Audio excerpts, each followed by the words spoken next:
dosha. It's like an ocean. In the age of Kali, O king, it's an ocean of faults. But there is one good thing. There is only one good thing about this age of Kali, because even religious-wise, people are degrading. It's difficult for anyone actually properly to follow any religious principles. But again, everyone would agree that the Lord is merciful. And He has given this simple process, that just by chanting the holy names of the Lord, just by calling out the names of God, one can actually achieve self-realization. And this is evident if you look at it in most of the religions prominent today. So with that, we will conclude. Anything to worry about 2012? No. Not really. Anything to worry about our lives? Of course. Thank you. Thank you, Mr. Nolan.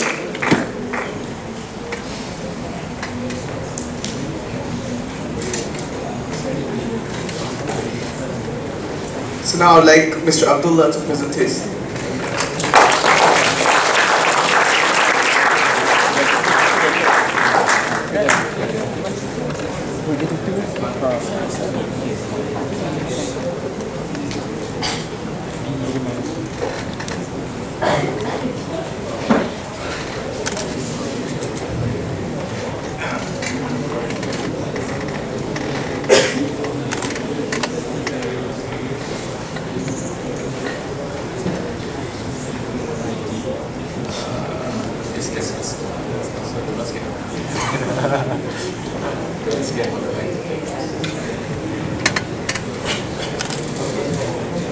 Bismillahirrahmanirrahim.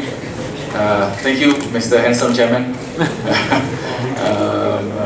colleagues, panelists.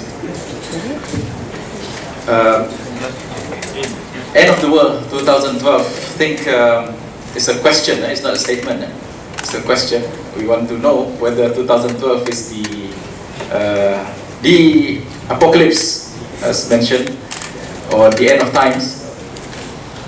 Armageddon, some people call them. But actually, there are many dates that have been proposed before.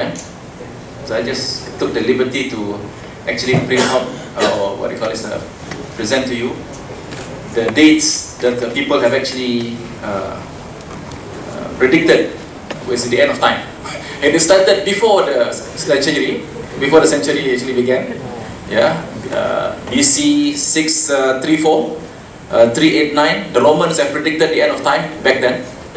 Okay, and people predicted the end of times 66, 70 CE, 2nd century, 247, 365, 375, 500. And I'm going to bore you with all the dates, and actually the 19 pages of this. So ladies and gentlemen, 2012 is just one speck.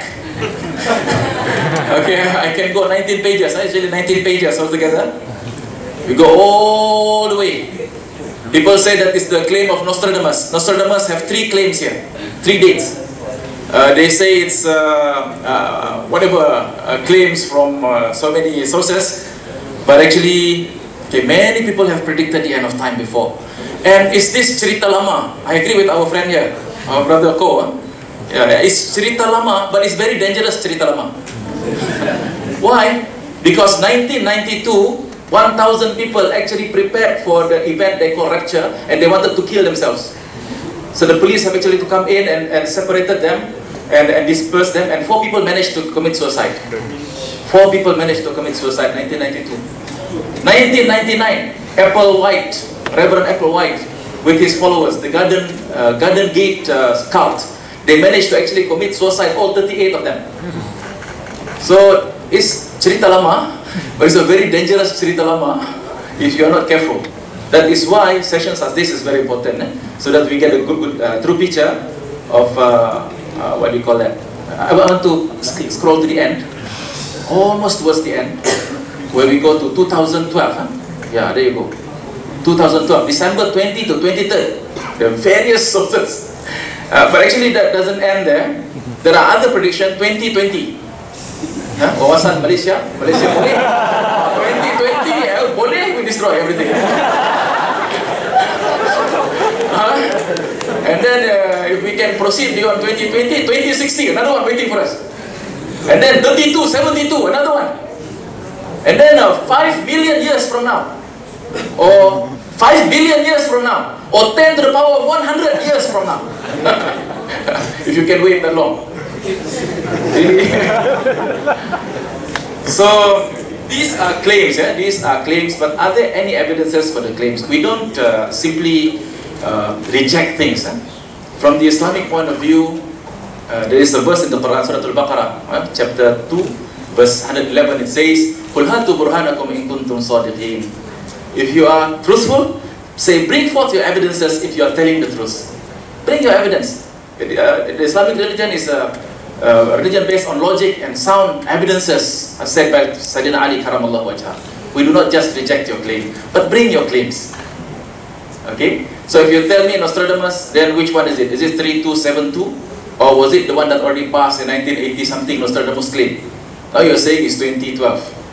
Okay, if it's Mayan calendar, then even scholars among the Mayan scholars who are studying the scrolls, they are not conclusive as to this evidence. If you're saying it's the Nibiru planet, then the scientists also disagree that this could happen.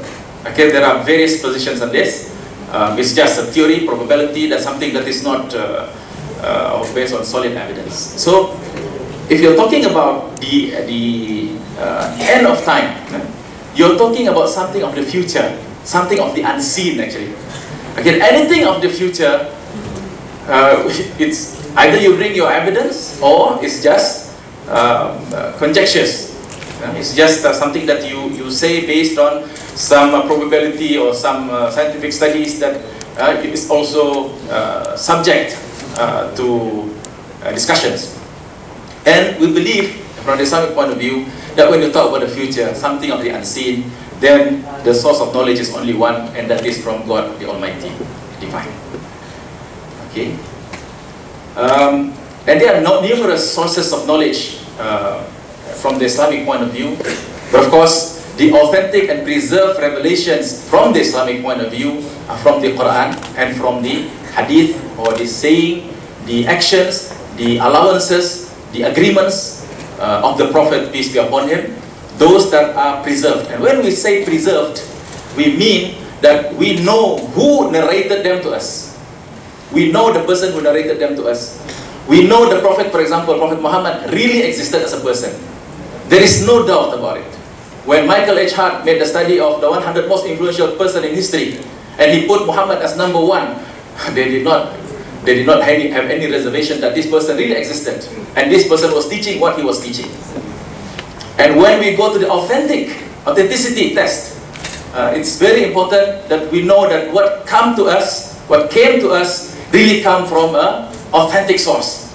That is why when we talk about the Quran as an authentic document, there is no differences in opinion as to what the Quran is from east to west in the world today. Right? No differences of opinion. There is only one Quran. And this Quran goes back all the way to the Prophet according to hundreds of sources, memorized by thousands of people. At the time of the passing of the Prophet Muhammad, there were 110,000 companions. All of them bear testimony to him. And all of them said that this is what was conveyed by the Prophet. Thousands of companions memorized the Quran. 7 variant readings, according to hundreds of chains of narrations. And we know who narrated them.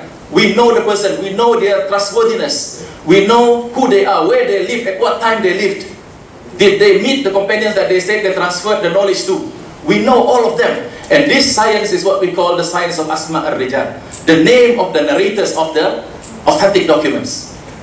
And so when they say, this is what the Prophet said, when they say this is the Quran, there is no doubt about it that this is what the Prophet said, and this is what the Prophet said that is from God the Almighty.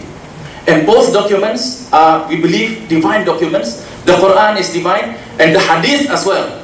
We can text as revelation from God the Almighty, because the Quran says that the Prophet does not do anything from his own desires. What he got from God the Almighty, that is what he conveyed. Okay, so our source of document, the Quran and the Hadith, tells us about this end of time. And it says that in Surah Al-Haqqah, chapter 16, verse 13 to 15. So when the trumpet is blown with a single blast,